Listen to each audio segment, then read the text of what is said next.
عزیزانو که لمرګي بچاو وای لمرګي بچاو وای نو لقمان حکیم به د خپل حکمت په خاطر بچاو سوی وای حکیم ډیر زبردست حکمت الله ورسولی ورکړي وو نسو بچاو که په مال او دولت سړی بچاوېدلی قارون به تر نن ورځې ژوندی وای دی به مړ نه وای ټیک سلو که په عقل سړی بچاوېدلی افلاطون به بچاو سوی وای د به ویلې والموسی علیه السلام منم چې د الله نبي دی خو د بې عقلانو دپاره دی زما دپاره نه دی زه ډېر عقلمند یم دا به چا ویل مفتی شفیع صاحب رحمه الله فرمایي دا به افلاطون ویل یعنی که په حکمت سړی بچاوېدلی لقمان حکیم به بچاو وایي که په روپۍ سړی بچاوېدلی قارون به بچاو وایي که په عقل سړی بچاوېدلی افلاطون به بچاو وایي که په نبوت سړی بچاوېدلی محمد رسول الله به نن ژوندی وای صحیح سو معلومه دا سوله چې دا زما و ستا و مخته تېر سوي کم هر سړی په خپل فیلډ کې هغه اووم اسمان ته رسېدلی و نن یې پر دې روی زمین خالي حکایتونه و قصې پاته دي داسې به یو ورځ راځي زما او ستا قصې به خلک کوي چې داسې سړی داسې ملا داسې اجیر داسې دکاندار دا یې کول دا یې نه کول هغه هم لاړی مړ سولو هېڅ پریشاني نشته عزیزانو دا میډیا نه د میډیا دا یو عذاب دی عذاب که دغه میډیا نه وای نو ستا څه فکر دی دا انسانان به دومره په تشویش کې وای کم سړی چې د الله په خاطر مرګ دونه یاد کړي د الله په خاطر چې مري الله به د شهید مرتبه ورکړي موږ د خوب کافران مري الله نه لري رسول نه لري جنت نه لري ټیک سلو والله که دومره وارخطا دي لکه زموږ یاران کلمه ګو چې دا څونه وارخطا دي نو خو معلومه دا د په موږ کې منافقت ډېر دی منافقت څه معنا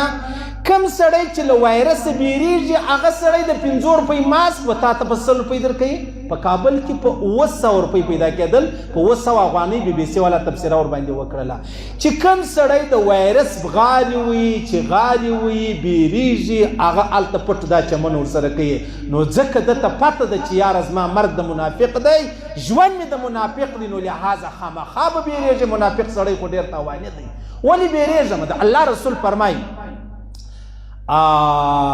دغه الموت تحفة للمؤمن د الله رسول فرمایي مرګ د مؤمن دپاره د الله له جانبه یو ډېره لویه تحفه ده تحفه ته ما ته تحفه راکوې زه تا ته تحفه درکوم ته له ما خوشحاله کېږې زه له تا خوشحاله کېږم د الله رسول فرمایي د مؤمن دپاره مرګی نه دی دا چې شته دا یو تحفه د الله د خپله جانبه ورکړې ده اوس دا څه رقم تحفه ده زه چغې وهم نارې وهم او بیا الله یې تحفه بولي د الله رسول یې تحفه بولي دغه کلمه خپله که بیا به ودې مرګي ته په خندا یې په خندا حضرت بلال وفات کېدی رضی الله عنه نو ډېر په خندا ډېر طبیعت برابر ډېر خوشحاله بیا کور والا پوښتنه ځینې وکړه سړی که دا دونه مشکل وخت دی دا دونه د خوارۍ وخت دی او ته دونه خوشحاله یې ده ویلې خوشحاله په دې یم که نن الله مرګ راکوي ماښام به مې د محمد رسول الله سره ملاقات وشي هېڅ شي ته وارخطا نه یم ځکه شاته ژوند برابر و لکه یو سړی چې کرپشن نه یې کړی یو سړی چې غلا نه یې کړی یو سړی په ټیکو میکو کې تاوان نه یې رسولی هغه نه له نیبه بیریږي نه له پوجانو بیریږي ټیک سلو چې کړي هغه به بیا پټي موبایل هم بدلوه سیم هم بدلوه علاقه هم بدلوه به زموږ مثال هم دغسې دی که زما او ستا ژوند برابر و ژوند ټیک سلو بیا خو هېڅ خبره نه ده د الله رسول و دې مرګ ته تحفه ویله ده دې تحفې ته موږ حاضر و حاضر بیا د الله رسول فرمایي وای چې د کوم چا د الله سره ملاقات زړه غواړي د الله د هغه سره ملاقات زړه غواړي د کوم چا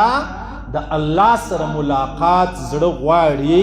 د الله د هغه سره ملاقات زړه غواړي او د الله سره ملاقات زما او ستا په چیش کېږي په مرګ باندې کېږي زما مرګ ستا مرګ چې مړه سو د الله سره ملاقات کیږي نو چې کله یو سړی د الله ملاقات غواړي بیا مرګ د ده دپاره د خوشحالۍ خبره ده او د الله رسول فرمایي چې څوک د الله ملاقات نه غواړي الله د ده ملاقات نه غواړي ته خپل کار کوه زه به خپل کار چې دی کوم ته خپل کار زه به خپل کار کوم بیا روایاتو کې راځي عزیزان پیغمبر علیه السلام فرمایي لمرګ خلاصون نشته، قطعا خلاصون نشته. پیغمبر علیه السلام فرمایي د مرګ او د انسان دی مثال دی، طبرانی روایت را نقل کړی دی، لکه یوه ګیدړه ده، د مځکې پور ورباندې باندې دی، ټیک شو، پر ګیدړه باندې د مځکې پور باندې دی. دا مځکه ورته وایي زما پور، زما قرضه. دا ګیدړه له دې مځکې څه په منډه سي، هله هله هله هله ډېره ستړې سي، ولاړه سي په یو غاره باندې ننوځي. چې ننوتله چې دا مازې لږ خشه دا ارام حاصلوي، بیا د هغه مځکه ورته وایي نو خو مځکه ده، نو داسې خو نه ده، بیا ورته وایي زما قرض. بیا د الله رسول فرمایي دا ګیدړه په منډه سي د دې غارې راوځي، هله هله هله هله بیا ولاړه سي په یو بله غاره ننوځي، هلته بیا د هغه مځکه ده ورته ووایي زما قرضه. بیا د الله رسول فرمایي دا ګیدړه دومره منډه وکړي چې په آخر کې مځغۍ مات سي، مځغۍ د دې مځکې له پوره ځان خلاصوي. بعینه په دغه صورت باندې اسرائیل علیه السلام په ما او تا پسې دی، ما او تا ځان خلاصوو. او که د یو سړي فکر دا دی زما بچاو په فلاني ځای کې دی، دی هلته ولاړ شي. د الله رسول فرمایي چې چیرې الله د چا مرګ لیکلی د ده هلته کار پیش کړي، د چا مرګ چیر لیکل سوی د ده هلته الله کار پیش کړي، به دی په خپل کار پسې ولاړ شي،